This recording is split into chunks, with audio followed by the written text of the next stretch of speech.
Hello, everyone, and welcome to Decoding TV, a podcast about television. I am David Chen. I'm Christian Spicer. Today on the podcast, we're going to be recapping season 1, episode 4 of The Last of Us on HBO, entitled Please Hold to My Hand. Please Hold to My Hand. On this podcast, we will spoil everything through this episode of the show, but we will not spoil anything from future weeks. That includes anything from the next time on preview, that includes anything from the video games. So if you're just a show watcher, you found the right place. You can find more episodes of the show at podcast.decodingtv.com. Email us at decodingtv@gmail.com and find us on TikTok, Twitter, YouTube, and Instagram at decodingtv. Christian, before we get into the events of season 1, episode 4, a couple of quick announcements, stuff that's relevant to people who are watching the show and who are listening to the podcast. First of all, over on decodingtv.com, which is a paid website where you can sign up to get ad-free episodes and exclusive bonus episodes comparing the video game to the show from me and Christian. We have typically been releasing one bonus episode a week. We are not going to be releasing a bonus episode this week. I just want to let people know. But we will try to get bonus episodes up for most weeks from this point forward. The reason there's going to be no bonus episode this week is because, in my opinion, this episode of the show is a transitional episode. Introduces a lot of characters. We don't know exactly where it's going to take these characters and how that will differ from the video game. And so, as a result, it's best for us to just kind of save our conversation, our insights a little bit until we know a little bit more about how the show is going to unfold.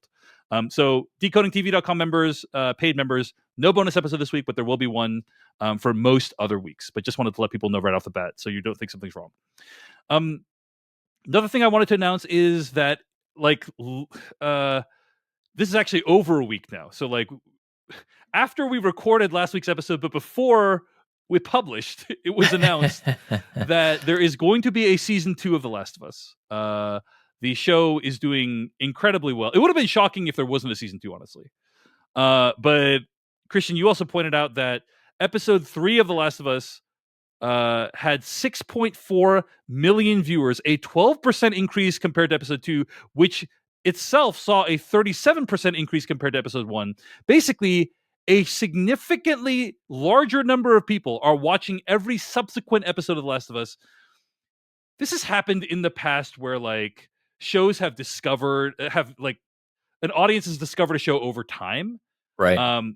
I'll throw out a couple of big examples. Game of Thrones, Breaking Bad. Those are shows that took years to find massive audiences.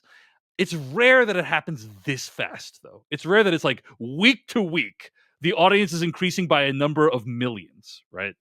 So it is really impressive what is happening with the TV show. Christian, any thoughts on these numbers, this renewal news? Yeah, I wonder if more people are watching the show than there are alive in the world of the show. How bad was the outbreak, And I think Craig Mazin also, oh gosh, I forget where I read this, but I think smartly, he kind of got out in front of this season 2 news and said, in his opinion, right where they are right now thinking about it, the second game is more content than just a second season. Yeah. Which I think, one, as a showrunner, of course it is, right? Heck yes, it is. No, we have so many more seasons to make. Let's keep making seasons. But also, I think it is nice setting expectations for folks who are already starting to imagine what that second season might look like. And then the third point I guess thought I have on this is I wonder how many more of those viewers are people who have played the game versus folks who have not. I wonder if for folks who have played the game, if they're coming on board now in bigger numbers because they hear the positive word of mouth and it's not one of the quote unquote, bad adaptations of a video game. And then I also wonder on the other side of that, how many are people who didn't play the games, who heard from their friends who did and already love the story and are being like, no, trust me. Even if you haven't played the game, you will love this show. And then those people keep sticking around. I feel like it has positive word of mouth from both pillars of folks coming into the story. Yeah, I think that's right. No spoilers or plot discussion about what happens in The Last of Us Part 2 video game, but I do think it's safe to say, Christian, that the story of the Part 2 video game was pretty controversial. Is that fair to say? Is that reasonable? That it was very polarizing to people. That's Yeah. from the conversation I observed, and also from the podcast that you and I recorded about it. I think it really was divisive. And yeah, go ahead, This Christian. is a video game on DLC. We talked not. I don't want people to think that for this show we've done a conversation about the second game already. Yeah, I think at launch there was an energy of divisiveness about the second game. I think post launch and as some of that initial fervor or hardcore fan reaction or whatever you want to call it, I think it has settled down to not be quite as controversial. But yes, at launch there was a lot of noise about what the story is and was, and what it meant for the franchise as a whole, quote unquote. I think it's unfortunate because there's a sector of people who dislike the second game that are very, very toxic. It's like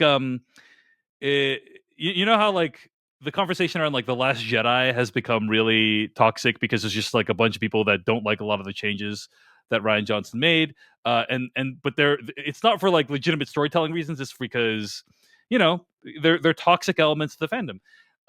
I feel like one of those people that like didn't like The Last Jedi for completely legitimate reasons. I'm not. I like The Last Jedi. I'm just saying like, but Yeah. there's people out there who like I didn't like The Last Jedi because of the storytelling or because of blah blah blah. Not because they're a toxic fan who only likes to see certain types of tropes on screen. And that's how I feel about Last of Us Part 2. It's like, Christian, I'm not a toxic Last of Us fan. I disliked it for completely legitimate reasons. Yes. No, I get it. I can't wear my 1994 red Houston Rockets NBA championship hat. And I also can't talk about how I did not like the casino scene in Star Wars Episode 8. Exactly. There's certain things you need to give up, and one of them is not liking The Last of Us Part 2 if you don't want to be associated with like terrible elements of the fandom. But I will say it does fill me with terror. It does fill me with terror, like what season 2 is going to do to our society and or the discourse. I'm just going to put that out there. Like season 1 is going to be a love. Like I'm loving the engagement with our listeners right now. I'm loving the podcast we're putting out, and then season 2. Man, like that's like a train coming from far away that I'm not looking forward to it getting here. But one day it's going to be here, and we're going to need to engage with it. So I'll be interested to see how it all plays out. My secret hope. Actually, no, I'm not going to say that. I'm not going to say what my secret hope is. I'll save that for the bonus episode. But okay, so. Anyway, Last of Us continues to be a massive hit, and it becomes a bigger hit each week. That was the main thrust of what I wanted to say. And finally, before we begin today's episode, I want to acknowledge a couple of emails at decodingtv@gmail.com. Chris Nichols from Texas writes in, he wanted to write in a correction. He said Merle Dandridge did voice Alex Vance in Half-Life 2, Half-Life 2 Episode 1, and Half-Life 2 Episode 2, but she did not voice Alex Vance in Half-Life Alex. Now, Christian, you already knew this information, so maybe it was a misspeak, maybe it was a mishear. Wanted to clear it up. I think Christian already knew that she wasn't, Merle Dandridge didn't voice Alex Vance in Half-Life Alex, but sorry if it was communicated otherwise. I didn't re-listen. I probably should, but I have not re-listened. I don't know. I could have seen myself saying she was Alex in Half-Life or played, I don't know how I said it, but yes, not in the newest VR title, but in the prior Half-Life games, she voiced the character of Alex. That is correct. Yeah. Chris also shared like the feedback about the opening little 60s segment in the first episode has been overwhelmingly positive from listeners and everyone that's not me. So, but Chris also put in some positive thoughts about that that I wanted to. He said like he found it very effective, so I wanted to mention that. All right. Speaking of mistakes that we've made on the podcast, Drew from East Bethel, Minnesota writes into decodingtv@gmail.com. Hey guys, love the show. One tiny detail I noticed is that on the last 2 podcast episodes, you mentioned that Sarah dies on Joel's birthday on October 23rd. Not to split hairs here or anything, but she dies on the 24th, not on his birthday, the 23rd. The scene where she wakes up and he's gone, they cut to the clock and it's 2:16 a.m., meaning it's the next day. Anyway, super minor detail I know, just thought I'd point it out so we don't keep talking about how she died on his birthday. Then again, I never played the game, so maybe that's what it's like in there. Keep up the great work. Can't wait to hear more, end quote. Christian, you're shaking your head because in the video game, I think it is the same as the show, right? Yeah. And I love these emails. Like, there's going to be stuff that listeners and viewers watch that we either miss or just don't bring up on an episode because, we could talk forever about each episode, but we also are making something listenable.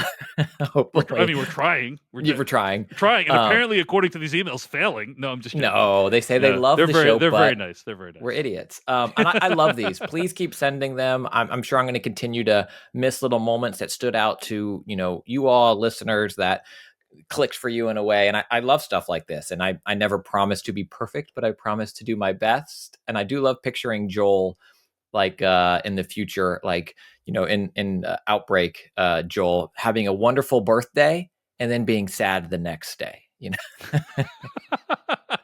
He's like, they are different days. I've compartmentalized. Today is my birthday. That's the thing. If something happened horrible the next day, that's still for me. If it was me, I would think about it as the same thing. Okay. No, you would have a wonderful, 50th birthday, and then you'd be sad the next day. But that is a great catch, and I'm not trying to make light of the catch. I think that we should not make mistakes. But for me, like yes, okay, it happened 2 hours after his birthday. If it was me, it would still be basically the same memory. I would be like, okay, yes, I'm blowing out the candles on the cake now, but in 6 hours, I'm going to be thinking about how my daughter was brutally murdered by paramilitary forces. So. Anyway, thank you for the correction. Andrew writes into decodingtv@gmail.com. First off, love both of you and all the work you do. I wanted to write in because I'm loving your podcast, but also to point out that it is an absolute treat to have Gustavo Santaolalla doing the music for the show. Episode 3 was so joyful and sad in a happy kind of way that these two got to live true lives together they'd never had a chance to live before Outbreak Day. What got me, though, was when the music starts as they go to the boutique and it starts their last day together. The music in The Last of Us is so crucial to the plot. It is almost a character in and of itself, and I'm just so happy to hear the same philosophy seems to have carried over the show.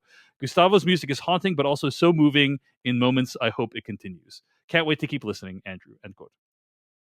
I agree, man. Like, the music is truly excellent work, and it's so nice to see it's being exposed to,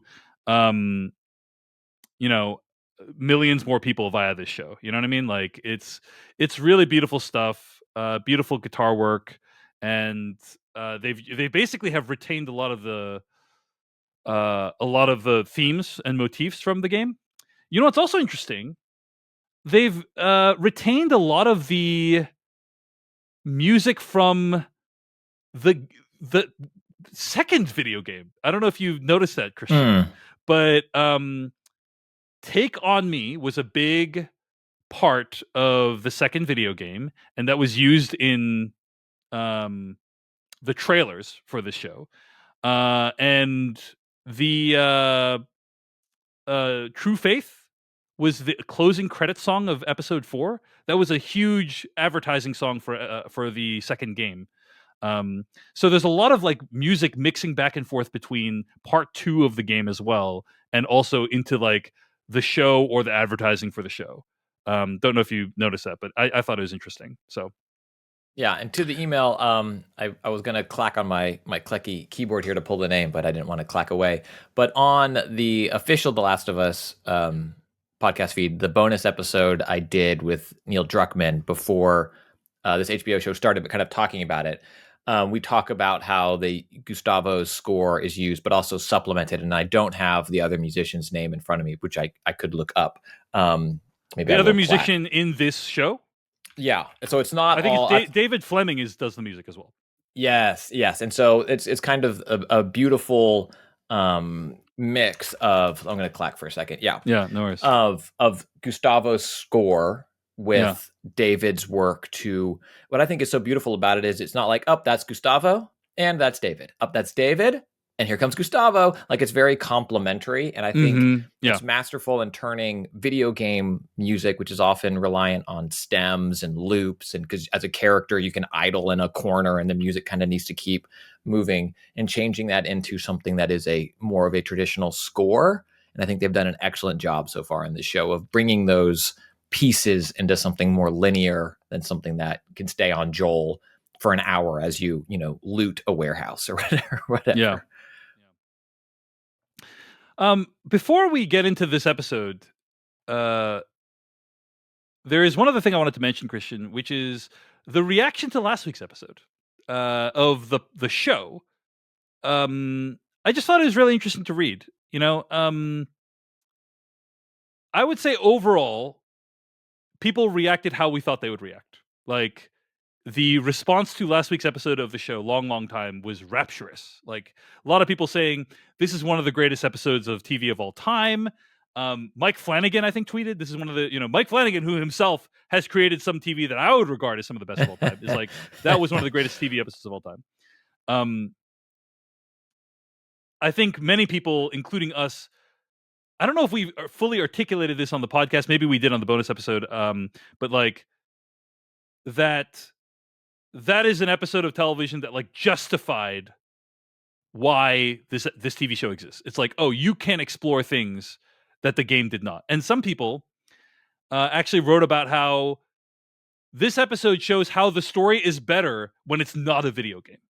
Because in the video game, you cannot tell the story that you told in last week's episode. You cannot veer off for 1 hour to become a gay dating simulator. Like, that does not make sense in the context of video game. So there was a lot of that, but there was also some people that didn't like last week's episode, that thought it was a really unsubtle or saccharine depiction of a gay romance. I think one of the opinions I saw online that I had the most, I could see why someone would feel that way, is like, it is a weird relationship dynamic where if you break up with this person, you die. Like, that's like, that creates a lot of pressure on the relationship, and we never see any of that. Like, we see a little bit of tension between the two of them, like some yelling about decorating things and so on and inviting friends, but like, that's it. Overall, it's like largely like a really positive, rapturous romance. And not seeing any of that subtlety, some people think robbed it of its power. So anyway, I want to acknowledge that there was a lot of different perspectives on last week's episode, but overall it was a very positive reaction that people had, and that they shared our opinion of it.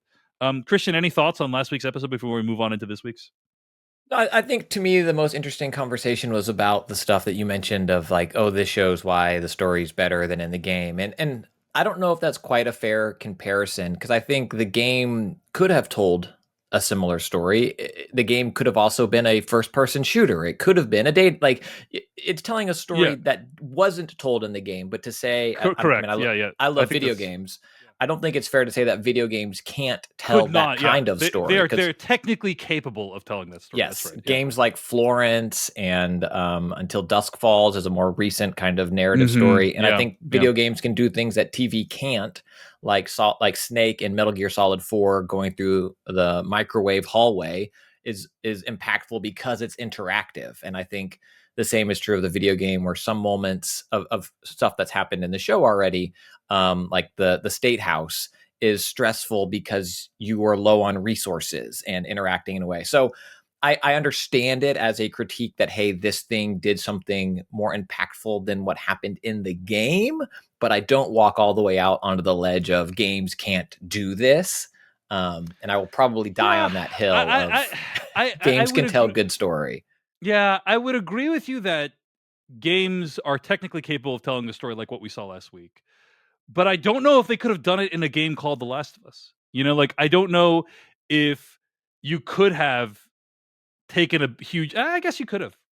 Now that, because I think Last of Us Part 2 does similar things, where it like, you'll be in the story and then bloop, now we're in a different time period with a different character, and we're doing a different thing. And like, that is something that Last of Us Part 2. Okay, so I've in the last 10 seconds I've come around on your point of view on that. So or like a game like Celeste, that is an action platformer, but it tells a beautiful story about coming out and dealing with depression and living your true self and wrestling with an inner demon, and it does it in a way that is very different.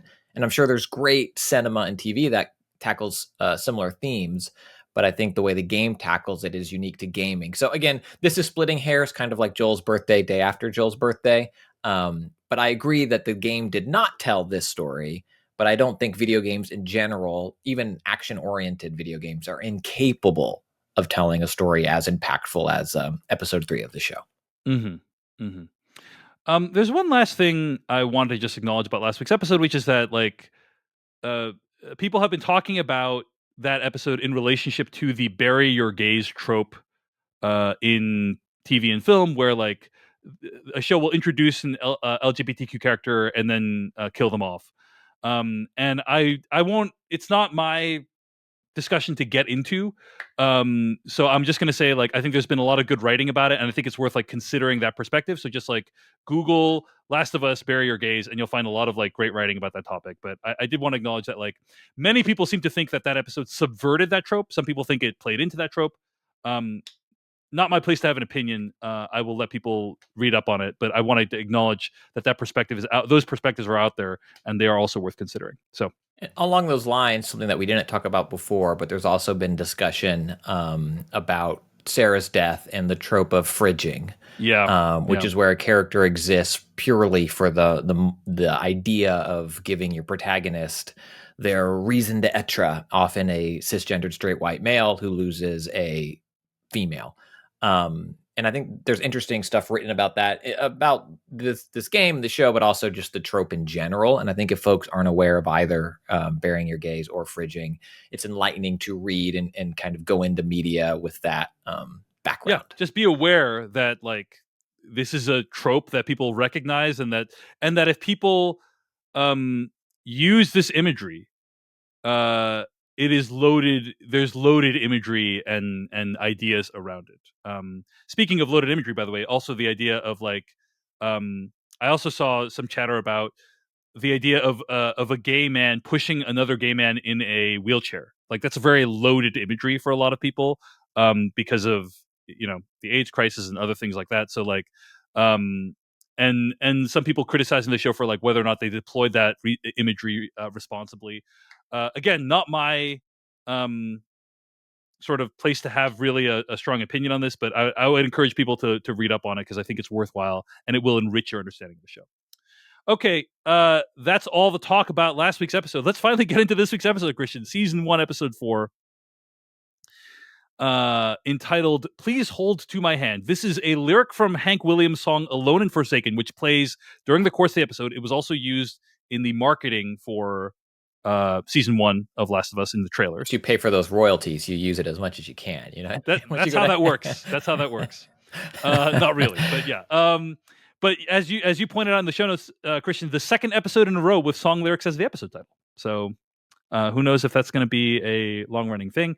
It won't be like cold opens, right? They'll do 2 and then drop it. We'll spend 10 minutes discussing it here, and then it will never happen again. Yeah. It opens with Ellie in a bathroom shooting the gun that she picked up from Bill's house last episode. And unloaded. She's kind of like aiming it. Unloaded. She's aiming. She's like, "You talking to me? You talking to me?" She clearly is really energized by the thought of guns. But here's another thing, Christian.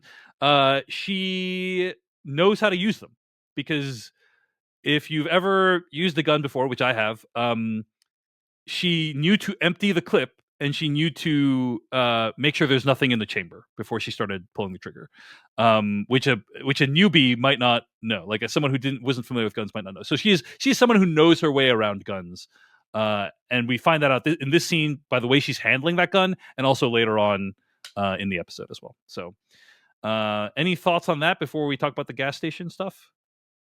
I think it's interesting for potentially setting up Ellie's relationship to violence and what she's seen and grown up with, and knows. And I think there is some, what's the word I'm looking for? Not realism, but the idea of someone that's 14 finding this stuff cool, even when it is a big part of their world, but not something that she's interacted with in a real way. She killed that one infected in the basement last episode, but hasn't really seen how bad the world is. And I think it's almost innocent in a way of, oh yeah, guns are cool. Look at me, I'm a badass chick or whatever.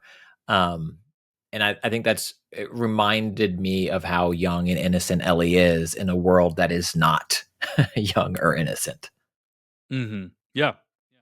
I agree. I've really come to appreciate Bella Ramsey's performance as Ellie in the last few episodes because she is single-handedly providing all the lightness and comic relief in the show. You know what I'm saying? Like, it's a very, very bleak, dark show, and I'm really liking kind of her.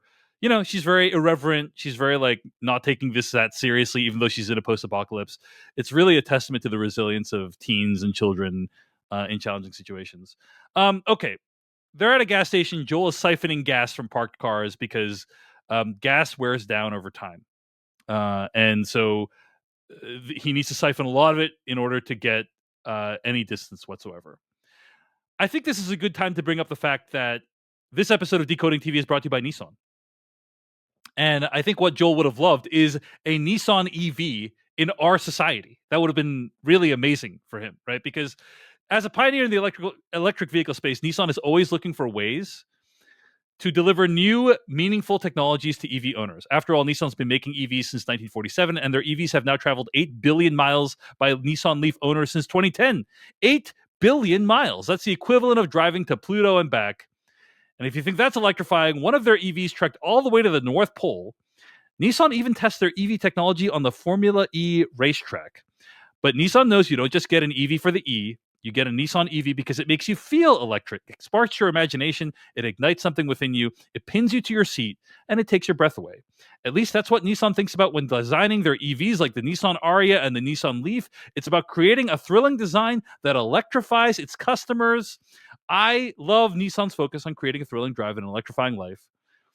In today's world, it's so important to look around you, to pay attention, to look for all the tiny ways that life can electrify you. And I'm just going to say, I think having a Nissan EV really would have helped Joel out in this situation. Having a Nissan EV in our society, he would have found it to be not only environmentally friendly, but also a lot easier to use than siphoning gas from dead cars along the highway. You know what I'm saying? Like, Nissan in EV in our society would have just been a boon to Joel in The Last of Us, and it's a huge bummer that he did not have access to this technology. But that's why we should count our blessings and recognize that Nissan has EVs that electrify.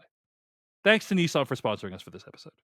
Okay, let's move on. So they're siphoning gas off of cars on the side of the road and in the gas station, and that's when Ellie starts reading jokes, puns that she found in this book. I don't know if that's a real book. Do you know if it's a real book, Christian? As in a book that you can go and buy, or is that a real book? I don't know if that's an actual book that people have access to today. But anyway, we can talk more about it in the spoiler episode. Let's put it there. Gotcha. Yep. Gotcha. But suffice to say, or the bonus episode, I should say, not spoiler. We're spoiling the episode right now. The bonus episode. Yeah. The one we do next week. But yes. The she's reading off all these puns, which becomes like a touch point for the two of them during the course of the episode. And it's nice to see them bond over their shared love / hatred of puns. Yeah, Joel's not into it here. He's no. I mean, he's doing the hard work, siphoning gas, and Ellie's peppering him with bad jokes, and he's not feeling it. Have you ever listened to the DLC podcast with Christian and Jeff Kanata? It's basically same dynamic when it comes to I haven't, puns. but I've listened to this podcast, the Filmcast, and it's like same dynamic with Jeff poem Kanata every week, and the guy who like misdirects what movie he's talking about every week. You think it's going to be a movie, and then it's something else. Yeah. I mean, it's rough, so I know the feeling. Yeah. Mm-hmm. So they get in the truck, they're driving, and they put on Hank Williams on the radio, and it's beautiful, little travel log. There's a road trip montage. We see busted up towns. I think they had it felt like they had, I don't know if policy is the right word, but it felt like they had a approach where in virtually every shot, you see some indication that you're in a post-apocalypse. Like in virtually, I would say in 95% of the shots, there's some sign, sometimes literally, it's like an Arby's sign or whatever, that like you're in a rundown society. And it can be a subtle thing. It can be like a road sign. It can be there's a plane crash on the side of the road. It can be the train tracks are gone. Like whatever it is. But I think it's very effective visual storytelling overall. Some of it's like fairly obvious CG, but overall, I think it looks really good and really nice world building. So they pull off the road into the woods. They're cooking, camping for the night. Joel says they can't start. Ellie wants to start a fire. Joel's like, I'm annoyed you would even ask that. But he's like, there's no infected out in this far out into the woods, right? Which is an interesting idea that like infected are only in places where there's civilization, I think is the implication, right? So out in the woods, it's not infected that he's worried about. He's worried about like raiders or slavers or whatever. And Ellie tells Joel some more jokes from the book. And Joel starts to smile a little bit. So yeah, then they get back on the road and they talk about Tommy. Go ahead. I think the thing that happens here is the talk of raiders, and I think Joel starts as the kind of reassuring adult, and is like, they're not going to find us out here. But then he doesn't sleep much that night. Like, I think the thought of people finding them, as he reassures Ellie and she zonks out, he then gets up and kind of stands guard with the gun. And it's, I think, hinting at the larger theme of this episode. And as you mentioned, kind of a transition episode to some extent, but also the idea of humans are the bad guys too. And in a way that, like, for a lot of the show so far, it's been the threat of the infected. And Joel, you've heard Raiders as he warns Bill and Frank about it, and the idea of people being bad. But I think in this moment, it hits him in a way that's like, yeah, it could be bad. It could be bad. Yeah. Well, another theme of the episode, I think, is to what extent an adult can protect a child from the horrors of the world. Right? Because the whole time Joel is focused on like, a kid shouldn't have to go through this. You shouldn't have to think about these things. Like, and he has this very like reasonable but infantilized idea of what Ellie should be, right? Like, she shouldn't be exposed to guns. And it's like, well, you're not really in a situation where that's practical at this point, right? Like, and I do think that's an idea of like that's running throughout the episode is to what extent Joel can protect Ellie. And I think he's realizing he can't, right? And it's a metaphor about how parents can't protect children, from the challenges and the horrors of the world at large. Obviously, it's a very extreme version here, but to the extent the show is saying anything, maybe that's something we ultimately don't know where this season is going to end up on that theme. But it seems to be like that's going to be a theme of this season. So. Well, I think in this episode, to broadly speak, moving ahead, just in this episode, we see that theme reinforced again and again and again. And the idea of protector and protectee and what is required to survive in this world. And I think they're setting it up there in that early scene of, who Joel is, the character he is, the letter he got saying who he is and what his job is when they left Bill and Frank's house. Mm-hmm. And now in this moment of him being that person, and then what happens later in the episode. They get back on the road. Ellie asks about Tommy, and Joel decides to open up. This is like the most we've seen him really open up. He talks about how Tommy was in the army pre-outbreak. Joel calls Tommy a joiner and talks about how he talked to Joel into joining a group of folks who made their way into Boston and how they met Tess that way. How Tommy met Marlene, and Marlene talked him into joining the Fireflies. Joel says Tommy was delusional about wanting to save the world and says all Fireflies are. And then there is a question about like, well, if you don't think there's hope, why keep going on? And Joel says, you keep going for family, and that's about it. Joel again says Ellie is just cargo, but he made a promise to Tess, and Tess was like family. This is a little interesting to me. We try to minimize the number of video game comparisons in the actual regular episode, Christian, but I don't recall him articulating any of this in the game in this way. What are your thoughts on this? Like, yeah, and I think folks should listen to the other bonuses we do, and the ones where I imagine talking. I mean, some of the stuff from this episode that we'll talk about in the next bonus episode we do. But Tommy is at this point in the story a different character, in the relation to Joel. and so these interactions weren't happening in the same way that it's happening here in the show. Yeah, and we should say like the idea of Tommy, like he's going to. We Right. don't know. Yes. We literally don't know if Tommy's alive in the show or in the game at this point, and it could be different. Like Right. we literally don't know. But the idea of Tommy and like Joel's relationship to Tommy is different at this point in the video game. So, but also I think the video game never really articulated Joel's motivation in such an explicit fashion. I don't recall. Like because in the video game you play Joel, so you just have your own motivation, and part of it is I'm doing what the video game tells me, but part of it is like I care about these characters, and I'm gonna take the next logical step. Whereas here he's explicitly saying it's for family, and that family is really important to Joel. Um, and yeah, it's very clear in the show, explicit in the show, and I think that's probably going to become a very important theme, or it already is an important theme, right?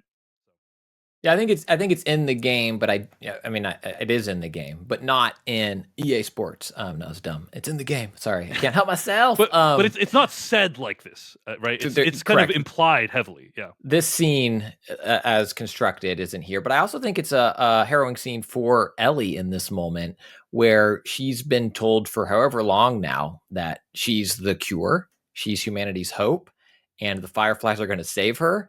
And Joel said, and I think Bella plays it beautifully. And Joel's like, Fireflies are idiots. They're all dum-dums. You can't believe anything they say. They're Yeah. delusional. And Ellie's like, well, crap. What am I doing? And I love Ellie as a character here has that moment of like, and I think Bella plays it perfectly, of like contemplation, but she doesn't pick a fight with Joel. She doesn't say then like, what the heck are we doing? She turns it to then like, why go on generally, to Joel, instead of saying then like, what Yeah. what am I supposed to do? And I think Right. that was played so well in such a beautiful scene, and it's such a small part of this kind of like road trip montage, that we're living in right now.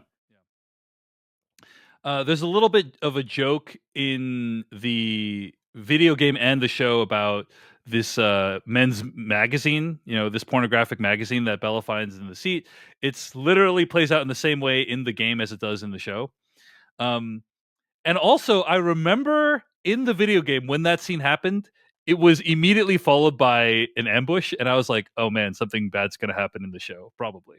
So they get to a blocked freeway in Kansas City. They pull into the city. They get lost in the streets. They see that the QZ is no longer operational there, which is like a huge red flag. If like Fedra is not even there, it's like wow, like this place must be really lawless. Um, and then they get ambushed. There's a guy who like pretends he needs help, and Joel immediately doesn't even hesitate. He's like, "We're not helping that guy," and he's just like, he knows that it is not what they think it is. Um, so there's a big gunfight, crossfire that happens across this street. I think the staging of it is actually really well done. Um, like the positioning of the vehicle and these people across the street who are like shooting at him, and then he tells Ellie to get in this hole while he fights them off.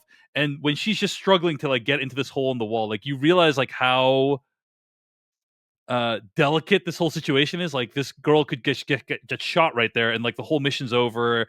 This girl who theoretically holds the key to saving humanity, and it's just like, oh, she could just get murdered due to like a misunderstanding, or because no one knows her importance. Very Children of Men vibes in that situation. So Ellie crawls into a hole in the wall. Joel takes two of them out, but one rushes him and gets a jump on him. They struggle. And while the person is strangling Joel, Ellie comes out of the hole in the wall and shoots the person who survives the initial shot. And then Joel basically says, "Hey, get back in the hole in the wall," before he finishes the person off. Um, so yeah, what'd you think of this whole sequence, Christian? I think, as a whole, it's hard to say that is this episode as quote unquote good as episode 3. No, episode 3 is this seminal piece of storytelling, in my opinion. But what this episode does in terms of setting up and serving as a transition episode, and some of the small moments, as I mentioned, the one of Ellie and Joel prior, and now this moment of this person dying, we learn his name is Brian. I think is one of the most powerful moments in the show, up to that point. Um, the way he, when he's strangling Joel, like he comes around and comes in through the other door and strangles him and is like, oh yeah, you the tough guy now. Oh yeah, you're gonna die. Like, kind of cussing him out and Mm-hmm. like, you killed my friends, I'm gonna kill you, blah, blah, blah. And in this position of power, and Joel's dead, right? Like, I mean, Yeah. his eyes are bugging. He has lost this encounter. And then Ellie, using Ellie's gun, not Chekhov's, it's Ellie's gun, in Mm-hmm. this instance, comes out and saves his life, right? Being the protector. But for that, I mean, maybe she could have picked up a bat or something, but like, and then saves Joel's life. And then Brian, that kid, the attacker, just you see his humanity and the idea of like, are there good people in this world? Like, I'm just trying to picture, and I'm filling in holes that aren't, I think it's world building, but like Fedra's down, we know that. We see a car full of supplies. These people, I have to imagine, are like, what is this car? Who is this? It immediately becomes a fight. And then this Brian character sitting there laying on the ground being like, no, no, no, no, no, we can be friends. We can trade. It's okay. And he starts like calling for his mom. Are you kidding? He's like, my mom's just down the street.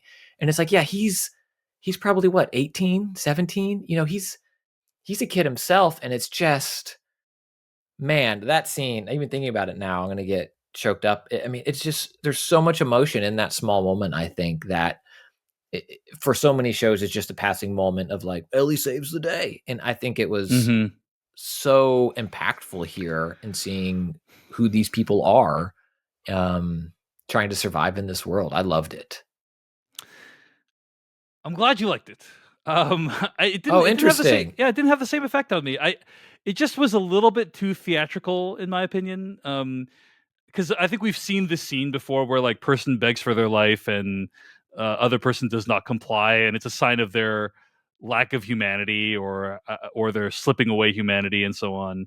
Um, I think it just felt a little bit like I've seen that scene, and this is like I could kind of see where it was all converging to before it got there. Does that make sense? And that um, prevented me from it having the most emotional impact on me. But I will say, like, my favorite thing about the scene is like Bella Ramsey's whole reaction to it. Like, she feels very shaken, but she's kind of stoic, but she's also shaken by it. I think that was a very effective moment for that character. But the moment as a whole, I wanted it to have the same impact on me as it did for you, but it didn't quite, unfortunately. So, um, anyway, uh, so let's move on. What else happens in this episode? Why don't we talk about the Kathleen stuff separately at the end? Okay, What do you think? Because sure. it doesn't really have an impact on this storyline, right? I mean, it's just like, I think the way it has it's happenstance, right? Because Yeah. of Joel and Ellie's actions and what's happening in Kathleen's world, she thinks the two are related, Yes. Yes. elevating a perceived threat because of Joel's a monster, and I think that's interesting. But yeah, it's not like direct one to one right now. But at this point, they have killed some people, and people, the people who they've killed, their party is on the lookout for them, for Ellie and Joel. So they enter the parking garage of a tall building, and they take the stairs up as far as Joel can make it. Um, and at that point, Joel kind of describes some of his other uh history with ambushes. He's like, "How'd you know it was an ambush?" And he's like, "I've been on both sides of it." He did what he needed to survive. Ellie asks him if he's ever killed innocent people, and he doesn't really have an answer. But anyway, they go up into this building, 33 floors, which is about as far as Joel can go. Really, the show really wants you to know that climbing stairs at an old age is hard. This is the second scene in 4 episodes that has commented on how if you get older, your knees give out and you can't climb stairs as easily. I feel like maybe Neil Druckmann and Craig Mazin have a thing against stairs, is kind of what I'm gleaning from this I episode. just think that most people don't live in a 6-story walk up in New York and know what stairs are really like every day. I think Mm-hmm. you think, oh, I could go up 56 flights of stairs. No, you couldn't. I saw you take the elevator at work, Brad, and it was 1 floor. Like, Mm-hmm. you're not 33 flights. That's a lot of stairs, man. That's a lot of stairs. We also learned that Joel is 56 years old. And I think this is the first time we've heard his explicit age. So that would have made him what 36 in the opening scenes of the show, right? Pedro Pascal's age is in reality 47. So he's kind of like right between, right? He could have done so many flights of stairs then as the actor. They I could know. have. Craig could have kept pushing him. Joel then asks Ellie about who she's hurt before. Ellie doesn't really want to talk about it. They also talk about how Joel can't hear too well from his right side, and it is because of gunfire that's gone on around his right ear. And so she's like, "Maybe you should." Yep, go ahead. And I should mention there is a small scene before this where they're hiding in a bar Yeah. as they're getting ready to make Oh, their yeah. way, and so we learn a little bit about this back and forth, and we alluded to it before of Ellie's gun handling and how she learned about it at Fedra school and how she's competent. And Joel kind of then, after she uses the gun to save his life, also gives her like the "A-OK, you keep it, kid. But keep it in your backpack or else you'll shoot your butt off," I think is the line. Yeah. And then Ellie keeps it in her coat pocket. Yeah. not not putting it not putting it in. But he has this moment again of, you shouldn't have to do that. Kids shouldn't have to do that. Yeah. Yeah. And he apologizes. And I think He's like, this, he's like, it was on me. And this is, yeah, I think, probably going to be very important. Is like, he takes a lot of responsibility for these things going wrong, even though it's like, you know, we're in a post-apocalyptic environment. Anything could happen. You know what I'm saying? So, like, yeah. yeah. And so I think that kind of broke Joel's armor a little bit more to lead to some of that stairway conversation of him opening up. Like he's carrying this very fresh guilt. And also feeling his age, right? Like I should have seen that guy or whatever, and said you had to do it. And I think that allows for him to be softened up for the conversation that happens up the stairs. Let's take a break and talk about a sponsor. I have more I want to talk about with that scene, but let's take a quick break. We'll be right back with more of Decoding TV right after this. This episode of Decoding TV is brought to you by the McDonald's app. Say it's raining outside, you're stuck working late, or maybe you had a really long night and you're trying not to leave your house today. Just order McDelivery in the app and get McDonald's delivered to your door. You can now order McDelivery in the McDonald's app because every time you order in the app, it earns you points towards free food. And let's be honest, who doesn't love free food? I don't know about you, Christian, but whenever I'm about to watch a show for Decoding TV, take notes, get ready to do the podcast, I get hungry. I want to eat some food. I need some food to power me through. And so I love using the McDonald's app to get food. If you've ever used the app before, it's really, really cool. You get cool deals. You can earn points. Super easy, super convenient. It's well laid out. The food looks awesome in it. And now you can get McDelivery in the app. Get McDonald's delivered to your door. There's always a reason to order in the app. I love using it. And I'd recommend people check out the McDonald's app. Download the McDonald's app today at participating McDonald's. McDonald's download and registration required. Delivery prices may be higher than at restaurants. Delivery and other fees may apply. A big thanks to McDonald's for sponsoring this episode of Decoding TV. Again, check out McDelivery in the app and get McDonald's delivered to your door. All right, Christian. One other thing I wanted to say about that scene with Joel and Ellie, sorry I skipped over it earlier, is he teaches Ellie how to use the gun, right? And like she's like very excited about this, and I think it's supposed to be kind of like this triumphant moment. I mean, I think the show and the video game in general are kind of, to the extent they have any kind of ideology about protecting yourself, I think they're pro protecting yourself. Like there are negative things that come from a protectionist standpoint. But overall, most of the moments of triumph that you experience in the video game and then presumably in the show are from like knowing how to handle yourself and like protect yourself. And it did make me feel a little weird, because it's like I think people will have different opinions on like things like gun control and whether children should be able to use guns, and I think it's really hard for a show like this that has this kind of plot to escape the idea that it is a good thing to know how to use guns and to be able to use guns and to be willing to use guns. And I just wanted to acknowledge that because it's like a big emotional moment in the episode when he like gives her the gun. You know what I mean? Yeah, I think it was earned in the story here in the show Oh, where totally. It's up totally to this earned. point he Yeah. was no, no, no, no, no, Yeah, and yeah, then yeah, she yeah. uses it. He sees that she is competent in handling it in many ways, and then he just gives her a few extra points. It's kind of like, yeah, I can see you need this. I have no tests. I have no one else with me. I see the value in you having this for the stuff we're doing. Let's do our best to make sure that you're doing it properly. And then she immediately doesn't. She still kids it up a little bit and puts it in her Yeah. coat pocket. Yeah. But yeah, I hear your point, I but I agree. It's also totally. It's not. My complaint is not that it's not earned. I think it's a great, well earned arc of like him handing over the like for the last 2 episodes. He's been like, no guns, no guns, no guns, and finally he's like, here you go, here's a gun. That is a worthy, like, it was earned because of what happened in the show. Totally. But it's more like, I think it's meant to be like, here's a moment of them bonding. Here's a moment where like Ellie has like really proven herself, right? And I think we're supposed to interpret it as a positive thing of her getting her first gun. And it's just stuff I'm like self-conscious about as I'm watching how our culture talks about guns. So that's all I was saying. I didn't mean to interrupt you, Christian. Was there anything else we had to say about that, or? No, and I think it's an effective scene. As we're watching it in the show, it kind of comes between some Kathleen moments, and I think it's an effective scene of showing what I imagine is a lot of downtime. In this adventure, right? There are moments where you are just sitting and waiting. And how do you fill that time? And what are you doing? We saw that in I think it's the pilot episode, right? Where she's like, "What are you doing now?" And he's like, "Sleeping," as they waited to leave the Boston QZ. And here they are. It's tense. It's heightened.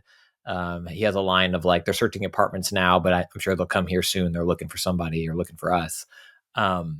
And I like that they show those moments. I like that this show so far has taken its time. It's still, very action packed and the drama is constantly going and there's Yeah. always arguments and stuff, but it doesn't feel like 24. Another show I loved.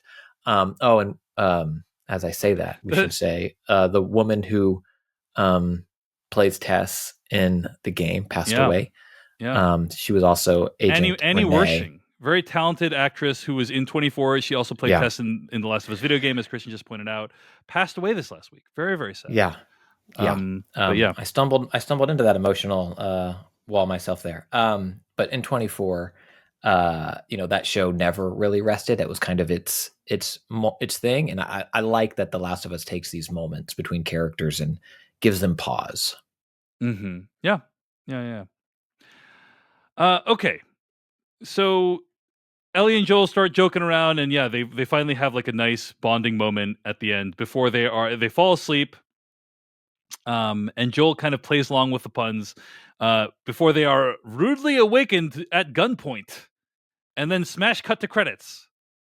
They are awakened by two people holding guns, and they have Ellie and Joel at gunpoint, and then we don't know who they are. We don't know why they're holding them at gunpoint. We don't know what's going on. But presumably, I think the heavy implication is that these are the two people that Kathleen is looking for, right? Two kids, despite Joel's best laid plans to have them not get snuck up on. Yeah. Sneak up on them. Well, yeah, climbing 33 story. Like what? I'm kind of curious, like how the show will explain how they were found. Maybe they were being followed the whole time, right? Like, or maybe it was a coincidence. I don't know. I'm very curious. I have, these are characters in the game, but I am very curious how the show is going to handle these characters because I think it's going to be a little bit different. So anyway, and that's it for Ellie and Joel this episode. So that's their storyline. We did get a B story this episode, Christian. It wasn't introduced until like 2/3 of the way through the episode, but we did get one. And that's this character of Kathleen by Melanie Linsky. Now, this is a complete show invention, right? Like, I don't think Kathleen is in the game at all, right? Correct. Kansas City as well is a complete, the city, the setting is a complete show invention.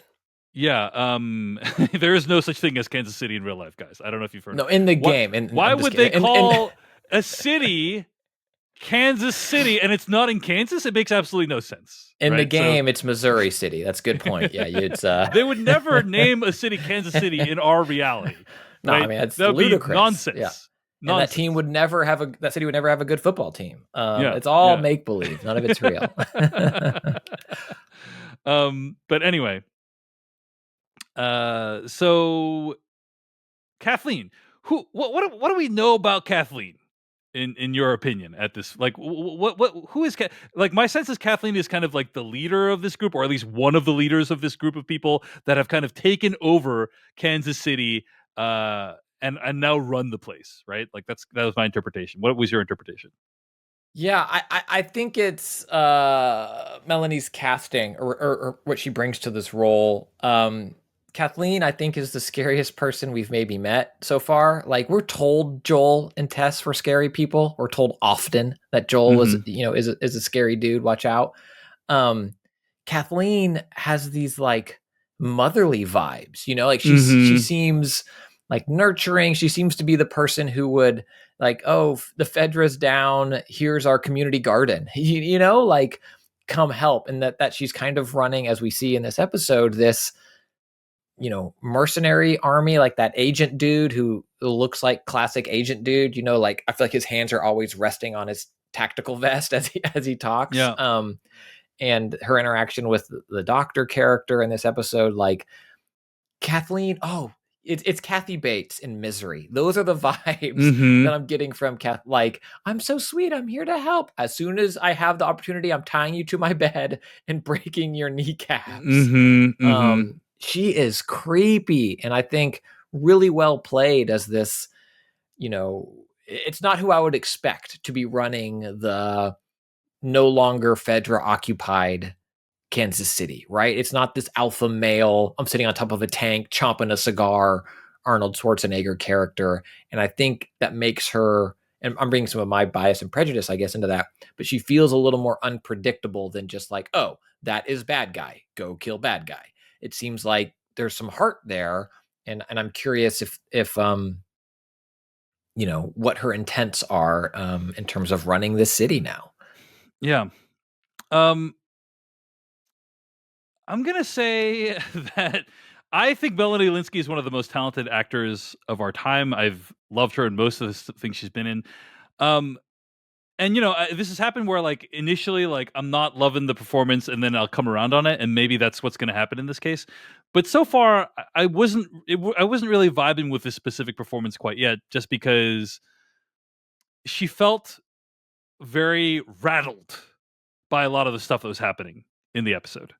And my vision of somebody who can, like, rise to the top of some of an organization like this, or whatever is there, where, like, there's like hardcore dudes just murdering people left and right, is like that person is like completely in control of their demeanor and how they show up and so on. And she felt very rattled by a lot of the stuff that was going on in this episode, and it was just kind of like, I'm less seeing like cold and calculating person who was able to, like, probably kill their way to the top, and more like Melanie Linsky. And so maybe we'll learn more, but we only see like 10-20 minutes of her, but like so far I wasn't like, oh, this is an amazing depiction of this character. But it's possible I will get there.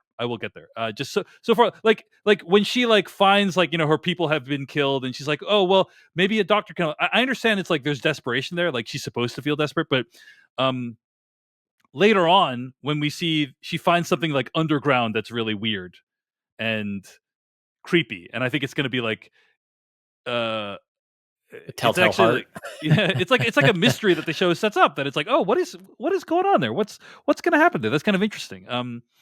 But she's also clearly kind of just like, I think, like, again, rattled is the word I would use to describe. I didn't get the sense of like, oh, this is a person who, like, feels like super in control, and we've seen that character even in the show before. Like, I would say, what's her name?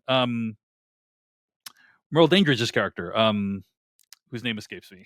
Marlene? Marlene. Marlene, yeah, that's a person who like, all of her dudes have just been killed, like, and she's like completely in control of the situation. She's like, hey, you're gonna do this, you're gonna do that, like, I'm like, oh, that's what I imagine a leader would be in this situation, right? I didn't get those vibes from Melanie Linsky's character this episode. Maybe I feel like, and oh gosh, I maybe next episode I'll be like Mia Culpa, like I'm totally wrong. I feel like she has been thrust in this situation, and I feel like I mean she's not doing a murder mystery investigation, but like we're coming into her scene, I think, in the middle of maybe her worst day. Like she kills the person who delivered her as a baby. Yeah. She's interrogating him about her brother, and she's trying to find this person who we get the term collaborators. And I feel like I feel like Kathleen yesterday was probably very different than Kathleen today. And I have a feeling Kathleen tomorrow might also be very different than Kathleen today. I think like everything has gone sideways. Then two bodies show up. Then the telltale heart starts beating. Yeah. And like, I don't think we're seeing her. And again, also Marlene, we did not see her at her best. As all of her crew's been killed and she's been shot. But your point's taken. I guess I just have like I have an idea. This is maybe David Chen bias. I have an idea in my head of like what a leader looks like in this situation, and like Marlene's composure and behavior matches that closer than Melanie Linsky in this scene, in this episode. But maybe that's going to change over time. I wanted to feel, several times, I wanted to feel what you felt. I wanted to be like, ooh, like that's a imposing, scary figure. And she does execute the guy in cold blood, and that is like, that's a frightening moment. But beyond that, like the rest of the performance didn't really fit that for me. That's my own personal reaction. So, anyway, so what is even going on here? We learned Kathleen's brother was beaten to death, possibly by Fedra. The guy who she's holding hostage, who is like a doctor, was apparently ratting on his neighbors to Fedra about something. He says he didn't do it. She's convinced he did. We also learned he's the guy that delivered Kathleen when she was born. She says Henry apparently helped to rat out her brother, and Henry's in the city and she needs to know where he is. Later, she says like maybe Henry called in the people who killed her people. And so she's like, if he's got a radio, he probably called in these mercs, which is these like, mercs, yeah. Oh, Joel, wrong place, wrong time, buddy. Yeah, yep. You're in it now. Yeah. Yeah. And then she's like, she decides to kill the doctor because he's like, she thinks, this guy can't pose any more usefulness to me. And she blames these deaths on Henry and orders her group to find Henry and all the collaborators and kill them all. So we have no idea who Kathleen is at this point, or why. I don't think we understand why she's really looking for Henry, right? Other than maybe Henry led to the death of Henry took actions that led to the death of her brother. Is that right? Basically, what we know about him. Go ahead. Yeah, and I think it's getting Nazi Germany invasion vibes of like ratting out your neighbor and who's talking to the government, who's not, people collaborating that aren't technically Fedra, that are helping in this, and terrible things are happening to air quote good people, and the cities seem to be on edge long before Joel and Ellie ever arrive in it. There is one other scene with Kathleen going into an attic hiding space covered in what looks like little kids drawing. There's lots of canned food. We learn about that Henry was theoretically here with another person named Sam. She says Henry won't let Sam starve. So presumably they ran out of food. They went out, and then she thinks that they might have killed these other people, but it was actually Joel and Ellie that killed these other people. So anyway, they're off to find Henry and Sam, and I'm very curious how the whole Henry and Sam storyline is going to play out. And that's basically the whole episode. So, Christian, I usually ask you this at the beginning of the episode, but any overall thoughts on the episode? One, I have to admit, when I'm wrong, our listeners have emailed us a couple of times when I'm wrong, but I think I said, maybe it was just between us, maybe it was on a main show or a bonus show, but I was like, every time you meet a new character, they're going to die. We've seen it already, like the Fedra guard, dead. Tess, dead. Bill Frank, dead. This episode, Kathleen, Not dead. Well, we did meet those people that Joel crashed the car into the Yeah, thing, and then but Brian was said like in passing. Like I caught that because that scene connected with me. And like yeah. as they're escaping from that area to the other area, you hear in the background like go, "Oh man, they killed Brian" or whatever. And I was like, "Oh, his name's Brian. Okay, cool." Brian does not count as a major character that then dies. So far, and the doctor. Yeah, don't get me wrong, Dave. People die in this episode, but no major character that we meet died in this episode. I liked this episode. It's hard to hold it up against episode 3, but I think this episode is important. And I think it is a turning point for the dangers of man, of humanity, air quote. And I think it's also interesting to observe to set up an idea of, are Joel and Ellie good? Like we've heard Fedra bad.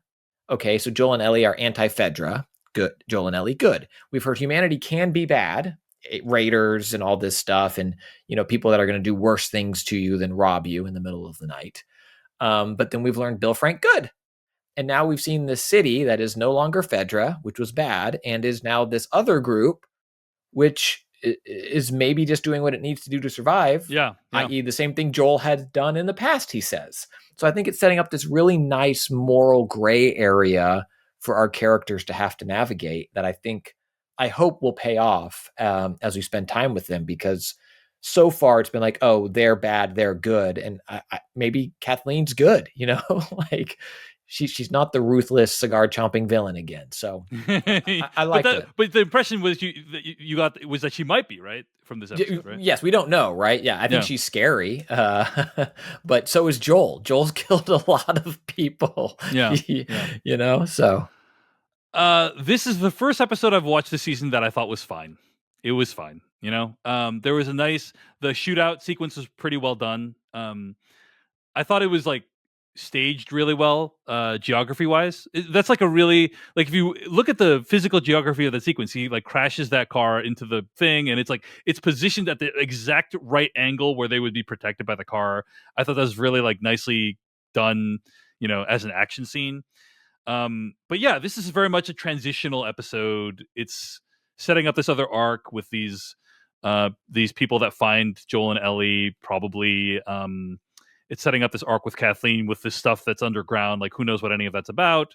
So, and these two characters we end the episode with, right? We've met a lot of people and haven't learned tons about them yet. Our crew has gotten bigger. Yeah. So really transitional episode, and also like, another episode that, like episode 2, felt very video gamey to me, I have to say. Because there's multiple instances in this episode where it's like, hey, Ellie, can you go around the corner and like unlock this door for me? Which is something that happens in the game, something that happens in episode 2, I think. Something that happens several times in this episode. And then, the shootout plays out very similarly to how it does in the game as well. So it kind of felt like, what I was hoping for when we watched the show is something like the game is a really well told story, but it's basically like some really nice tender moments between the main characters, and then action set pieces. And it's like, if you're just going to do the action set pieces, you need to do them really, really, really well, because I don't think it's like it doesn't justify the adaptation to have like decent versions of the action set pieces from the games, because we already get those from the games, and honestly they're probably better in the games because we can play them, and so it's like, if you just have like a video version of it that you can't play, then just needs to be really, really well executed.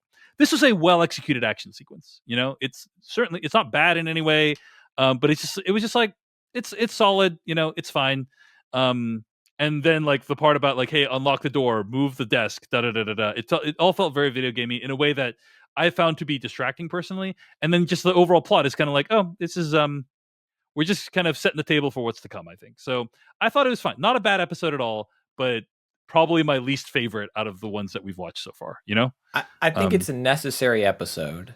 And I don't disagree that I'd call it an air quote filler episode, but I think a lot of subtle stuff is happening with Joel and Ellie here. Yeah. And seeing Joel become that person to Ellie that Bill says he should be in the letter, even though the letter was about Tess, and seeing his armor come down. The episode starts with him calling her cargo again, and ends with him giggling uncontrollably at a dumb pun, and he's like, I forget, he's like, I've lost my mind or whatever he says.